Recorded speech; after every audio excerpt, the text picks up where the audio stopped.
Hi friends, எம்ஓய் மாமியில் இன்றைக்கி நாம் குமிட்டிக்காய் வத்தல் எப்படி செய்கிறதுன்னு பார்ப்போம். இதோட ஹெல்த் பெனிஃபிட், மருத்துவ பயன்கள்லாம் என்னென்ன, இதை எத்தனை நாளைக்கு வச்சுக்கலாம், ஃபுல்லாக டீட்டெயில்டாக குமிட்டிக்காய் வத்தல் பற்றி பார்ப்போம். இந்த செடி இப்போ காமிக்கிறேன் இல்லையா, இது வந்து இந்த எல்லோ கலரில் தான் பூக்கும். இதுதான் குமிட்டிக்காயோட செடி. இப்போ அதுலேருந்து பறித்த காய் பார்ப்போம். இது நாங்கள் வந்து எங்கள் ஊர் சைடு, டெல்டா மாவட்டம் சைடெல்லாம் பார்த்திங்கன்னா, இது கடல கொல்லை, அப்புறம் உளுந்து செடி அரிக்கிறோம்ல, உளுந்து செடி கடல செடி அரிக்கிறப்ப அந்த கொல்லையில் நிறையா கிடக்கும். இது அப்போ மொத்தமாக பறிச்சுட்டு வந்து வத்தல் போட்டு வச்சுப்போம். இது ஒரு 6 மாதம் 1 வருஷம் வரைக்கும் கூட கெட்டு போகாது. இந்த வத்தல் காய வச்சு எடுத்து வச்சுக்கிட்டோன்னா இது வந்து நிறையா கிடைக்கும் வயலில். அப்படியே உளுந்து செடி கடல செடி பறிக்கிறப்ப இதையும் பறித்து எடுத்துகிட்டு வந்து வத்தல் போட்டு வச்சுப்போம். ஃபஸ்ட்டு அதை பறிச்சுட்டு வந்தோன்னே இதை வந்து இங்கிலீஷில் மவுஸ்பெரின்னு சொல்லுவாங்க. பார்க்க குட்டி வாட்டர்மெலன் மாதிரியே இருக்கும். இதை என்ன பண்ணிக்கணும்னா, நல்லா இப்போ வயல்லேருந்து அரிச்சு சின்ன சின்ன காயாக அரிச்சு எடுத்துகிட்டு வந்தோடனே அதை நல்லா தண்ணியில் அலசி எடுத்து வச்சுக்கணும். வச்சுட்டு காம்பெல்லாம் கிள்ளிட்டு அதை கட் பண்ணி தான் நம்ம இப்போ வத்தல் போட போகிறோம். இது வந்து சுகருக்கு ரொம்பவே நல்லது. சுகர் பேஷண்ட்ஸ்க்கு துவர்ப்பு டேஸ்ட்டில் இருக்கிறதுனால வந்து இது அவ்வளோ ஹெல்த் பெனிஃபிட் உள்ளது. நம்ம எல்லா டேஸ்ட்டும் எடுத்துப்போம், ஆனால் துவர்ப்பு தான் நம்ம அதிகமாக எடுத்துக்கிறதே இல்லை. அதுக்கு இது வந்து ரொம்பவே நல்லது. ஆனால் வந்து உடனே நீங்கள் வந்து துவர்ப்பு டேஸ்ட்டா அப்படின்னா நல்லா இருக்காதோ அப்படின்னு நினைக்காதீங்க.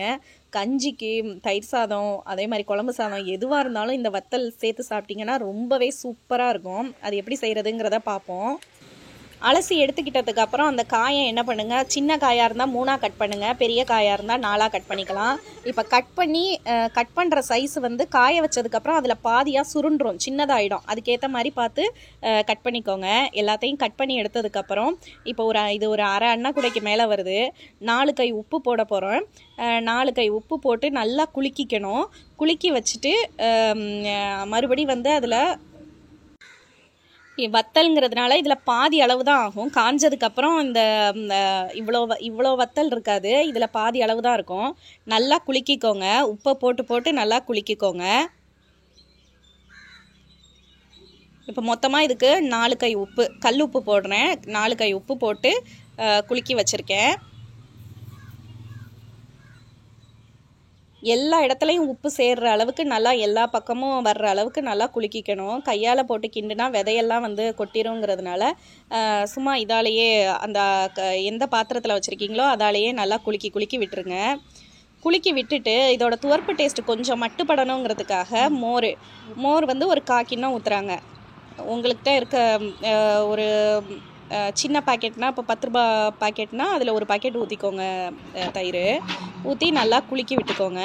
அதுக்கப்புறம் வந்து சாதம் வடிப்போம் இல்லையா, வடித்த தண்ணி, அந்த வடித்த கஞ்சியை வந்து நல்லா ஆற வச்சு அதுக்கப்புறம் ஊற்றணும். இப்போ காலையில் அரிஞ்சு வச்சிட்டிங்க, சாதம் இன்னும் வடிக்கலைன்னா வடித்து ஆற வச்சு நல்லா சாயங்காலம் கூட ஊற்றலாம். அது வரைக்கும் இந்த அன்னக்குடையிலே வச்சுருங்க.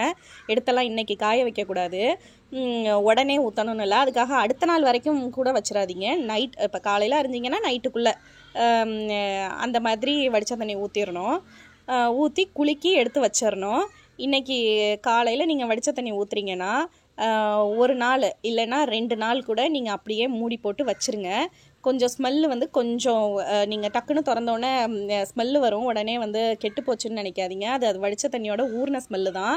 அது ஊறினதுக்கப்புறம் 1 நாள், இன்றைக்கி காலையிலனா மறுநாள் காலையில் வரைக்கும் வைங்க. இல்லை இன்றைக்கி நைட்டு ஊற்றுறீங்கன்னா மறுநாள் நைட்டு விட்டு 1 நாள் விட்டு மறுநாள் காய வைங்க. தண்ணியிலேருந்து அள்ளி இப்படி ஒரு வெயிலில் காய போட்டுருங்க. அப்போ அந்த தண்ணி பார்த்திங்கன்னா அந்த அன்னக்குடையிலே வச்சு அதையும் வெயிலில் வச்சிடணும். இதுக்கு தண்ணி அளவெல்லாம் ஒன்றும் கிடையாது. நீங்கள் வத்தல் அரிஞ்சு போடுறீங்கள்ல, அந்த அரிஞ்சு போடுற அளவுக்கு தண்ணி இருந்தால் போதும். குமிட்டி வத்தல் அரிஞ்சு போடுற அளவுக்கு வடித்த தண்ணியை ஊற்றும்போது அதுக்கு மேலவும் வர தேவையில்லை, அதுக்கு கம்மியாகவும் இருக்க தேவையில்லை, அதே அளவு தண்ணி இருந்தால் போதும். அது ஊறினதுக்கு அப்புறம் பார்த்திங்கன்னா அந்த தண்ணி பாதிக்கு பாதியாக குறைஞ்சிரும். அந்த பாதிக்கு பாதியாக குறைஞ்சதுக்கப்புறம் நீங்கள் எடுத்துகிட்டு வந்து காய வைக்க போகிற நேரத்தில் கூட குலுக்கி தான் காய வைக்கணும். இப்போ நீங்கள் ஊறிக்கிட்டு இருக்கப்பையும் காலையில் ஒரு வாட்டி குலுக்கணும், மத்தியானம் ஒரு வாட்டி, நைட்டு ஒரு வாட்டி படுக்க போவையில் குலுக்கி வச்சுட்டு படுங்க. குலுக்கி வச்சுட்டு படுத்திங்கன்னா மறுநாள் தண்ணி நல்லா அது உறிஞ்சிருக்கும். அந்த குமிட்டி வத்தலும் பார்த்திங்கன்னா வெள்ளை கலரில் மாறி இருக்கும், கலர் மாறிக்கிட்டே வரும். திரும்ப எடுத்து நீங்கள் காய வச்சுட்டு அந்த வெயில்லையே அந்த பாத்திரத்தையும் வச்சிடணும். அந்த பாத்திரத்தில் உள்ள தண்ணியும் வெயில்லையே இருக்கணும், நல்லா வெயிலில் பட்டு இருக்கணும். வெயிலில் இருக்கும்போது நல்லாவே அது வந்து தண்ணி குறையும். அது தண்ணி இருக்கிற வரைக்கும். அப்புறம் அன்றைக்கி சாயங்காலம் எடுக்கும்போது அந்த தண்ணியிலேயே அந்த காயை எடுத்து கொட்டிடணும். கொட்டி குலுக்கி எடுத்து மூடி வச்சிடணும். மறுநாள் காலையில் அந்த தண்ணியை வடித்து இந்த மாதிரி காய போட்டுறணும். தண்ணியை தனியாக காய வைக்கணும். சில பேருக்கு வந்து ஒரே நாளில் கூட அந்த வெயில் அடிக்கிறத பொறுத்து ஒரே நாளில் கூட தண்ணி முடிஞ்சு போயிடும். அதனால் ஒன்றும் பயம் இல்லை. சில பேருக்கு அந்த வெயில் கம்மியாக இருக்க நாளில் 2-3 நாள் கூட அந்த தண்ணி வரும். எத்தனை நாள் வந்தாலும் பரவாயில்ல. அதை வடித்து காய வச்சுட்டு அந்த தண்ணியை மறக்காமல் வெயிலில் வச்சுருங்க. எடுத்து உள்ளே போடும்போது நைட்டில் அந்த தண்ணி ஃபுல்லாக உறிஞ்சிக்கும். காஞ்ச வத்தல் திரும்ப ஈரமாகி காஞ்சு திரும்ப எடுத்து வச்சிடணும். இப்படியே வச்சு காய வச்சு எடுத்திங்கன்னா இந்த மாதிரி வந்துடும். நல்லா அப்படி தட்டில் சில்வர் ஏனத்தில் போட்டோம்னா டக்குன்னு சவுண்டு வர்ற அளவுக்கு, கல் எடுத்து போடுற மாதிரி சவுண்டு வர்ற அளவுக்கு நல்லா சுத்தமாக தண்ணியே இல்லாத அளவுக்கு காய வச்சு எடுத்து வச்சுக்கோங்க.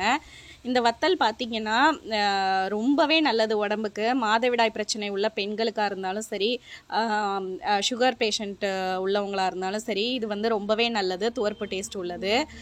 துவர்ப்பு தான் நம்ம அதிகமாக உணவில் சேர்த்துக்காத ஒரு டேஸ்ட்டாக இருக்குது. கசப்பும் துவர்ப்பும் தான் அதிகமாக நம்ம சேர்த்துக்கிறதே இல்லை. அதனால தான் நிறைய பிரச்சனைகள் ஏற்படுது.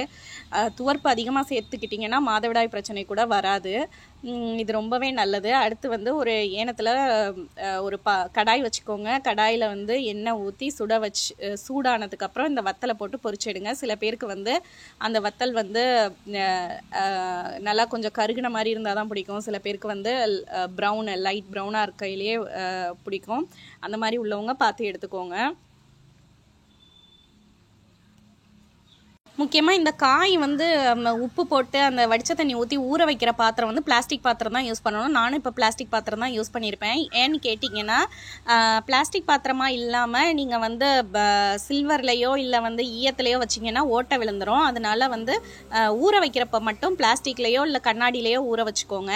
மறுபடியும் அதை எடுத்து நீங்கள் அடைச்சி வைக்கிறத வந்து நீங்கள் பிளாஸ்டிக் பாத்திரத்தில் கூட எடுத்து அந்த வத்தலானதுக்கப்புறம் காஞ்சதுக்கப்புறம் எடுத்து யூஸ் பண்ணிக்கலாம். இது தயிர் சாதம், கஞ்சி சாதம், எல்லா குழம்பு சாதத்துக்கும் ரொம்பவே டேஸ்ட்டாக இருக்கும். செஞ்சு பார்த்துட்டு பிடிச்சிருந்தா லைக் பண்ணுங்க. எப்படி இருந்ததுங்கிறத கமெண்ட் பண்ணுங்க. எம்ஒய் சேனலை சப்ஸ்கிரைப் பண்ணி வச்சுக்கோங்க. வேற எந்த டவுட் இருந்தாலும் கீழே கமெண்ட் பாக்ஸில் கமெண்ட் பண்ணுங்க. தேங்க்யூ.